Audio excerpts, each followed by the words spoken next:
Imagine being told you're too ugly to model, too ethnic, too different. They rejected me because I was too where I was very full in the face. Now imagine proving them so wrong that you end up on 37 Vogue covers, earning more money in a day than most people see in a month. Picture yourself at the absolute peak, supermodels wanting to be you, rock stars wanting to date you, designers fighting over you. Now imagine losing it all. Not slowly, but in a spectacular cascade of cocaine, champagne, and surgical knives. This is the story of Janice Dickinson. And trust me, whatever you think you know about the original supermodels, you haven't heard this one. Because behind those iconic covers, behind that fierce attitude that made her famous, was a woman running from demons that started chasing her when she was just a little girl in Brooklyn. And the faster she ran, the harder she fell. Okay, but first, let's talk about that rejection that changed everything. Picture this, 1973, New York City. Janice Doreen Dickinson, fresh from winning a national modeling contest, walks into the Ford agency, the most powerful modeling agency in America. She's got this striking look, dark hair, full lips, features that scream Mediterranean goddess. And Eileen Ford, the woman who could make or break careers with a single nod, takes one look at her and says, "You're much too ethnic. You'll never work." I mean, can we take a moment? This is the Eileen Ford basically telling Janice she's too, what? Too not blonde? Too not American looking? But here's where it gets interesting. See, Janice had been hearing versions of this her whole life. Her father, and we'll get to that piece of work later, used to tell her she looked like a boy and wouldn't amount to anything. So this Ford rejection? It was just another voice in a chorus that had been singing the same song since she was born in Brooklyn on February 16, 1955. But Janice had this quality that you can't teach. Call it spite, call it determination, call it pure rage. Whatever it was, it made her get on a plane to Paris with Wilhelmina Cooper as her agent. And in Paris? Oh, honey, everything changed. The French took one look at those features Eileen Ford rejected and saw art. Within weeks, she was on her first magazine cover. Not some small publication either. We're talking major European fashion magazines falling over themselves to book this exotic American, Italian Vogue, French Elle, you name it. She went from "you'll never work" to working every single day, sometimes multiple shoots a day. And here's the delicious part. She was earning $2,000 a day by the late 70s. Let me put that in perspective. Other top models were making maybe $500. Janice was commanding 4 times the going rate. Every rejection, every cruel word from her father, she was turning it all into cold, hard cash. The girl who was too ethnic for Ford, she didn't just work. She revolutionized what American beauty could look like. By 1978, Janice wasn't just a model. She was the model. And if you wanted to find her after a shoot, there was only one place to look: Studio 54. Now let me paint you a picture of what Studio 54 meant in the late 70s. This wasn't just a nightclub. This was Sodom and Gomorrah with a better sound system. Behind those velvet ropes, movie stars were doing lines off supermodels' collarbones. Fashion designers were having orgies in the basement, and everyone was high on something. Janice herself said it best.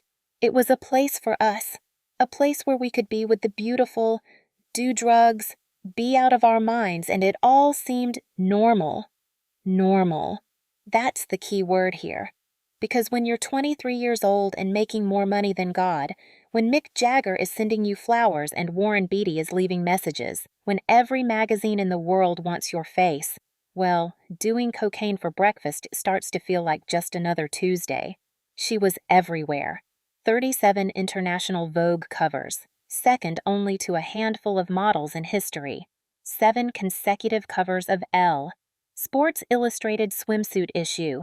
Campaigns for Versace, Valentino, Christian Dior, Calvin Klein. She'd work with Azzedine Alaïa in the morning, party with Jack Nicholson at night, and somehow show up fresh-faced for a Revlon shoot at dawn.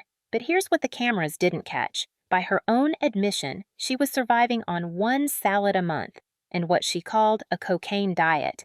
At 19 years old, the drugs had already destroyed her appetite. The fashion industry didn't just tolerate this, they encouraged it. Thinner was always better. And if you needed a little chemical help to stay that way, well, that's what the champagne backstage was for. There's this one story that perfectly captures the insanity. Milan Fashion Week, she's walking for one of the biggest designers in the world. She downs 4 glasses of champagne backstage, on top of whatever else was in her system, and literally stumbles off the runway. Not backstage, not into the wings, right into the front row, landing directly in Sophia Loren's lap. And you know what? Everyone just laughed, because that was Janice. Wild, unpredictable, intoxicating. She was making fashion fun in a way those stiff Ford agency girls never could. Karl Lagerfeld adored her. Gianni Versace called her his muse. She had something those all-American blondes didn't have: danger. And in the late 70s, danger was the hottest currency in fashion. But here's the thing about living at 100 miles per hour. Eventually, you hit a wall. For Janice, that wall had a name: Sylvester Stallone. It's 1993. Janice is 38, which in model years might as well be 80. The phone isn't ringing like it used to. The cocaine diet has given way to bulimia and anorexia. She's had her first mini facelift because she noticed the tiniest hint of jowls.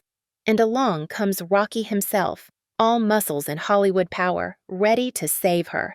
She gets pregnant. Stallone gets down on one knee. For a minute, it looks like Janice might get her fairy tale ending, the supermodel who marries the movie star and lives happily ever after in a Bel Air mansion. She's carrying his baby, planning their wedding, probably already picking out which designer will make her dress. And then comes the DNA test. The baby isn't his. It's her ex-boyfriend Michael Birnbaum's. Now imagine being Janice in that moment. You've built your entire life on being desired, being perfect, being in control. And suddenly, in one test result, it all comes crashing down. Stallone doesn't just leave. He runs. The engagement is off. The fairy tale is over. And the headlines? Oh, the headlines were brutal. Stallone baby shock. Supermodel's secret. DNA drama. She later said it shattered her. And honestly, it shattered her image too. Because now she wasn't the untouchable supermodel who dated rock stars and danced on tables at Studio 54. She was a single mom with a complicated past and a very public humiliation. The 90s became her lost decade. By her own account, and she's never been shy about the ugly truth, she was broke at times. The woman who once commanded $2,000 a day claims she was reduced to cleaning toilets to support her kids. Now, was she literally scrubbing bathrooms? Maybe that's classic Janice hyperbole, but the fact that she'd even say it tells you how far she felt she'd fallen. The phone stopped ringing. The magazine covers went to younger models. Kate Moss, Naomi Campbell, the new generation who didn't have baggage splashed across the tabloids.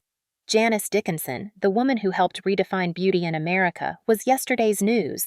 But if you think Janice Dickinson was going to go quietly into that good night, honey, you don't know Janice.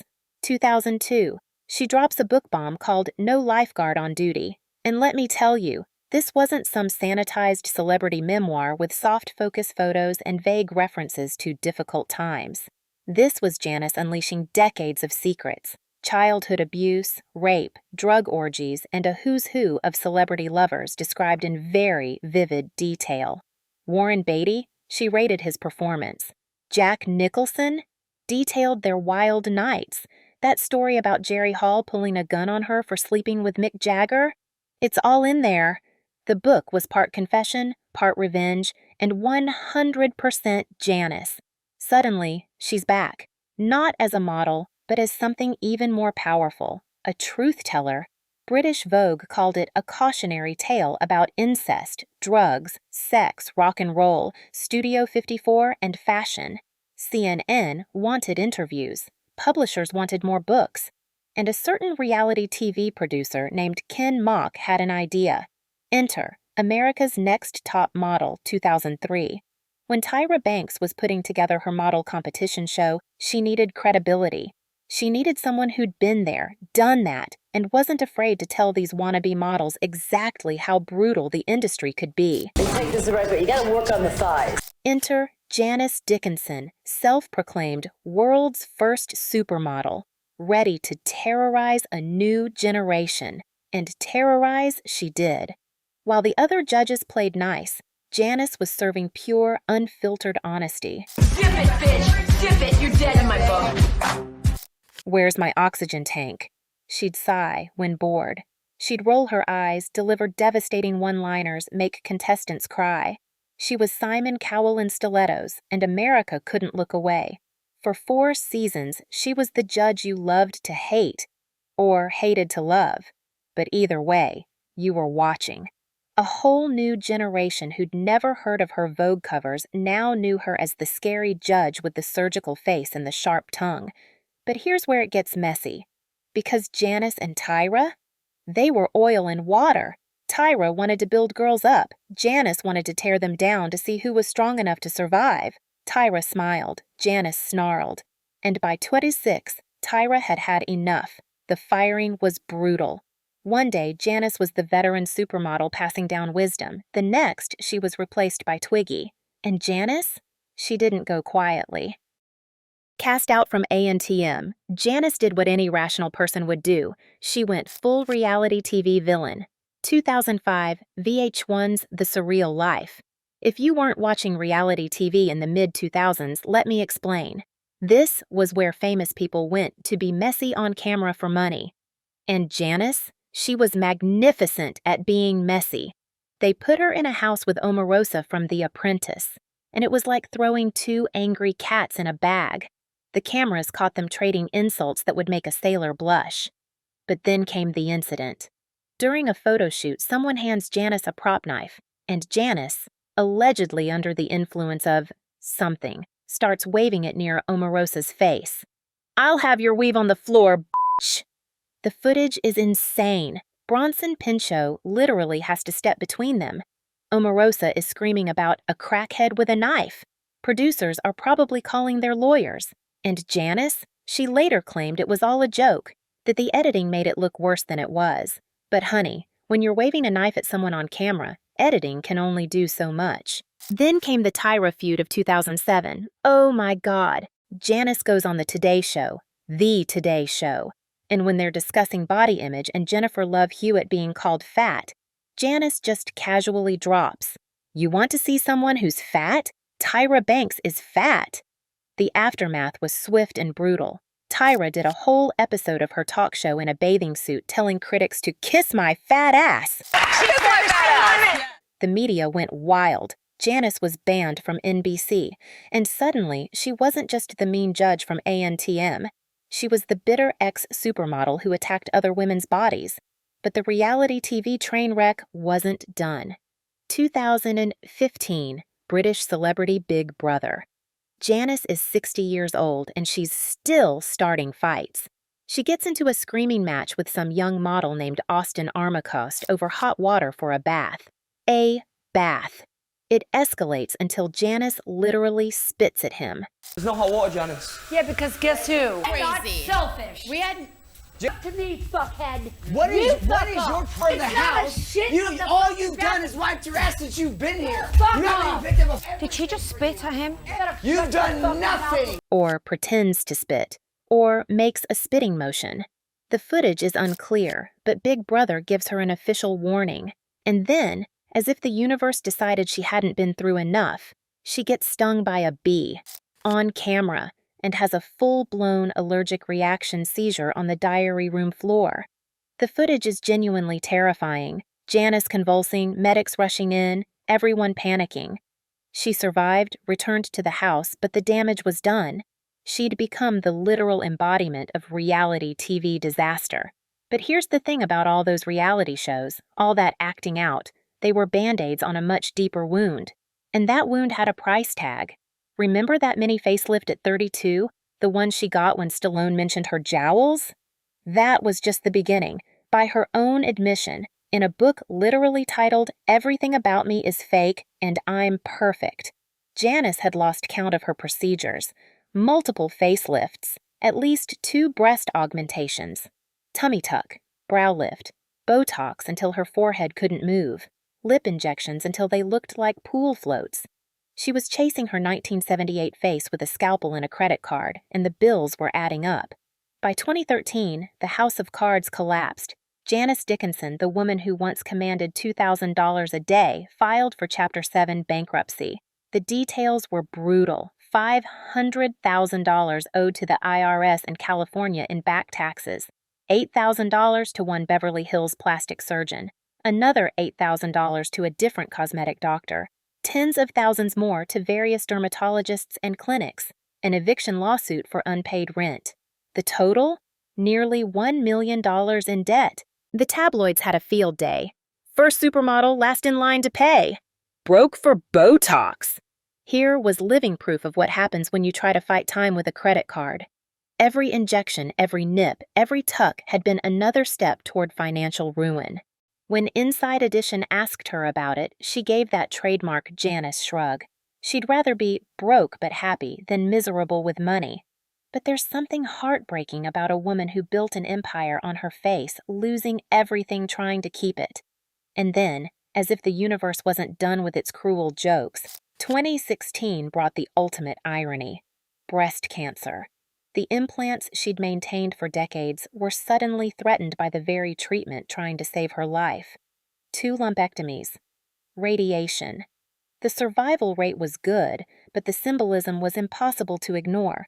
Her body was literally rejecting the artificial perfection she'd paid so much to achieve. Here's the thing about Janice Dickinson. She's impossible to kill.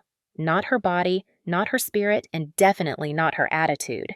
At 47, drowning in pills and booze and whatever else she could get her hands on, she finally hit the bottom she'd been racing toward since she was 19 at Studio 54. But instead of staying down, she crawled into a 12-step meeting. "Thank God for a program of 12 steps," she said, "because it saved my life." The cancer tried to take her out. She survived. The bankruptcy tried to humble her. She bounced back. Every public humiliation, every cruel headline, every bridge burned. She's still here.